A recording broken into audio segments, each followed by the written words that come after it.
دعوت اسلامی ٹرسٹ کے ساتھ دل کھول کر تعاون کریں۔ یہ جو آپ کو اربوں روپے کا چندہ اکٹھا ہوتا ہے، یہ جاتا کس طرف ہے؟ قریشی صاحب کی مہربانی ہے کہ انہوں نے ہماری آنکھیں کھول دی ہیں۔ چندہ لے کے آپ ہمیں سکھاتے ہیں کیا؟ کیلا رکھنا، کھیرا کاٹنا؟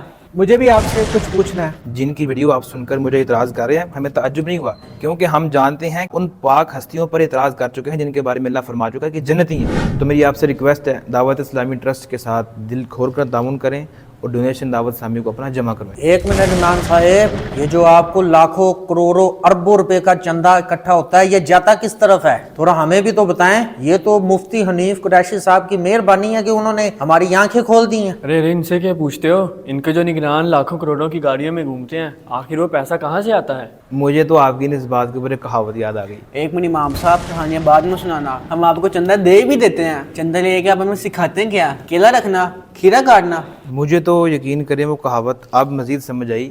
عربی کی کہاوت ہے المعترض کالاعمی، کہ جو اعتراض کرنے والا ہوتا ہے وہ اندھا ہوتا ہے۔ قرآن پاک کی آیت ہے من یتق اللہ یجعل لہ مخرجا، جو اللہ تعالیٰ سے ڈرتا ہے، اس پر تقوی رکھتا ہے اپنا، تو اللہ اس کے لیے نکلنے کی راہ بناتا ہے۔ الحمدللہ دعوت اسلامی والے اللہ کی رضا کے لیے دین کا کام کر رہے ہیں، اللہ ان کی امداد لوگوں کو ذریعے کروا رہے ہیں۔ بھئی آپ کو نہیں پتا یہ چندہ کہاں سے آ رہا ہو، لگ کہاں پہ رہے؟ الحمدللہ لوگوں کا اس تحریک کے اوپر اعتماد ہے اور ان کو ان کے رزلٹ کا پتہ ہے کہ آج سے 40 ایئرز پہلے شروع ہونے والی یہ تحریک، اس وقت ایک مدرسہ نہیں تھا، ایک ادارہ نہیں تھا، آج دنیا کے اندر ہزاروں مدارس، ہزاروں مسجدیں بنا چکی ہے۔ ایک سال کی 600 سے زائد مساجد کی تعمیر کی جاتی ہے، ایک سال کے اندر سینکڑوں ہزاروں مدرسے ہمارے بنائے جاتے ہیں، اور آپ کو جان کر خوشی ہوگی اب تک 1 لاکھ سے زیادہ اس وقت حفاظ کرام کرنے والے بھی مکمل کر چکے ہیں، اور یہ فری آف کاسٹ ہے، کیونکہ ان کو پڑھانے والوں پر دعوت اسلامی اپنا پیسہ خرچ کر رہی ہے، وہ جو کہ آپ سے ہم نے وصول کیا تھا۔ اور رہی بات آپ کی کہ نگران گاڑیوں میں گھومتے ہیں، تو کیا آپ نے قرآن پاک کی یہ آیت نہیں سنی استراحت کرنے سے پہلے؟ اجتنبوا کثیرا من الظن ان بعض الظن اثم ولا تجسسوا، کہ اے لوگوں کثیر گمان سے بچو، کہ بعض گمان تو گناہ بھی ہوتے ہیں۔ ولا تجسسوا، ایویں ٹو میں نہ پڑو، آپ کو جب حقیقت پتہ نہیں ہے تو آپ اس کے اوپر اعتراض کرنا شروع ہو گئے ہیں۔ دوسری قرآن پاک کی آیت آپ نے سنی نہیں ہے، ان تنصروا اللہ ینصرکم، اے خدا کے بندو مومنو، اگر تم اللہ کے دین کی مدد کرو گے اللہ تمہاری مدد کرے گا۔ ہم اس تحریک کے ساتھ مخلصانہ کام کر رہے ہیں، فقط اللہ رسول کی رضا کے لیے، اللہ تعالیٰ ہمارے کام سنوار رہے ہیں، اللہ تعالیٰ دے رہا نا دینے والا۔ اور اب سنیے، آپ کے ان اعتراضات کرنے پر ہمیں تعجب نہیں ہوا، جن کی ویڈیو آپ سن کر مجھے اعتراض کر رہے ہیں ہمیں تعجب نہیں ہوا، کیونکہ ہم جانتے ہیں کہ آپ ان پاک ہستیوں پر اعتراض کر چکے ہیں جن کے بارے میں اللہ فرما چکا ہے کہ جنتی ہیں۔ جی ہاں، حضرت امیر معاویہ رضی اللہ عنہ، حضرت ابو سفیان رضی اللہ عنہ، حضرت ہندہ رضی اللہ تعالیٰ عنہ، نبی کریم صلی اللہ علیہ وسلم کی زوجہ محترمہ کا گھرانہ ہے، یہ آپ کا سسرالی رشتہ ہے۔ اتنی مقدس بارگاہ کا اتنا قریب ترین رشتہ ہونے کے باوجود آپ کو حیا نہیں آئی؟ آپ صحابہ کے اوپر بولتے ہیں، تو جب آپ وہاں اپنی زبان استعمال کر چکے ہیں تو آج کے دور کے اندر ہمارے اوپر بولنا، ایک سنیوں کے اوپر بولنا، مسلمانوں پر تہمت و بہتان لگانا، اس پر تعجب نہیں ہم کو۔ آج کے اس دور کے وہ علماء جن کے بارے میں حضور فرما چکے ہیں کہ علماء انبیاء کی وراثت ہیں، ان وراثتوں کے بارے میں آپ زبان اٹھاتے ہیں، انگلی اٹھاتے ہیں، آپ کو پتہ ہے میں کس کے بارے میں بات کر رہا ہوں۔ تو ڈریے، روایتوں کے اندر آتا ہے کہ جو بندہ بغیر کسی شرعی وجہ کے ایک عالم سے بغض رکھتا ہے، قریب ہے کہ اس کا خاتمہ ایمان پر نہ ہو۔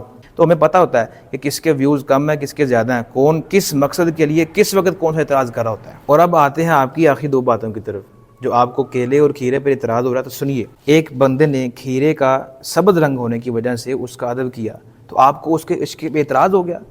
آپ اس عاشق کے بارے میں کیا کہیں گے جن صحابہ رضی اللہ تعالیٰ عنہم نے نبی علیہ السلام کے مبارک منہ سے نکلی ہوئی کلی کو زمین پر گرنے نہیں دیا، اس کو اٹھا لیا، نبی علیہ السلام کے مبارک بالوں کو زمین پر نہیں گرنے دیا۔ یہی نہیں، آپ کی لونڈی حضرت ام ایمن رضی اللہ تعالیٰ عنہ آپ کا مبارک بول صرف پی جاتی ہیں، جس پر نبی کریم صلی اللہ تعالیٰ وسلم ان کو پیٹ کے تمام امراض کی شفا کی خوشخبری سناتے ہیں۔ ان کا ادب عشق کہاں سے لائیں گے؟ عشق کی دلیل کوئی نہیں ہوتی۔ یہ تو بات رہی عشق کی، آپ گوگل پہ جا کر سرچ کریں، آپ کو پتہ لگے گا کہ کس سبزی اور پھل کے چھلکے سمیت کھانے سے فائدہ زیادہ ہے، کس کے اتار کے کھانے سے فائدہ زیادہ۔ اس کے اندر ایک کھیرا بھی ہے کہ جس کے چھلکے سمیت کھائیں گے آپ کو فائدہ زیادہ ہوگا۔ اس بات کو سائنس کب کی ثابت کر چکی ہے، اور آپ کو ایک مولانا صاحب کی اس ویڈیو کے اوپر اعتراض ہو رہا ہے۔ انہوں نے فقط اس بنیاد پر عشق کیا نا، ادب کیا کہ سبز گنبد کا رنگ بھی سبز ہے اور کھیرے کا رنگ بھی سبز ہے، جس وجہ سے آپ اس کو کھا ہی لیں۔ ورنہ مجھے بتائیے، آپ مدینہ شریف سے آئی ہوئی کھجور کھا کر اس کی گٹلی پھینکتے کیوں نہیں ہے؟ یہ آپ کو بھی پتا ہے کہ یہ مدینے سے آئی ہے، اس کی گٹلی پھینکیں کہ نہیں؟ تو سیم یہی چیز بتائی گئی کہ کھیرا کھائیں، اس کا چھلکا اگر اتاریں تو پھینکیں نہ۔ ہم عشق کے بندے ہیں، کیوں بات بڑھائی ہے؟ ہر بندے کا عشق کا اپنا ایک معیار ہوتا ہے۔ اور رہی بات کیلوں والی، تو یہ بزرگوں کا معمول ہے کہ اپنی چیزوں کو قبلہ رخ کرتے تھے ادب و احترام کی وجہ سے، قرآن پاک کی آیات نہیں پڑھی آپ نے؟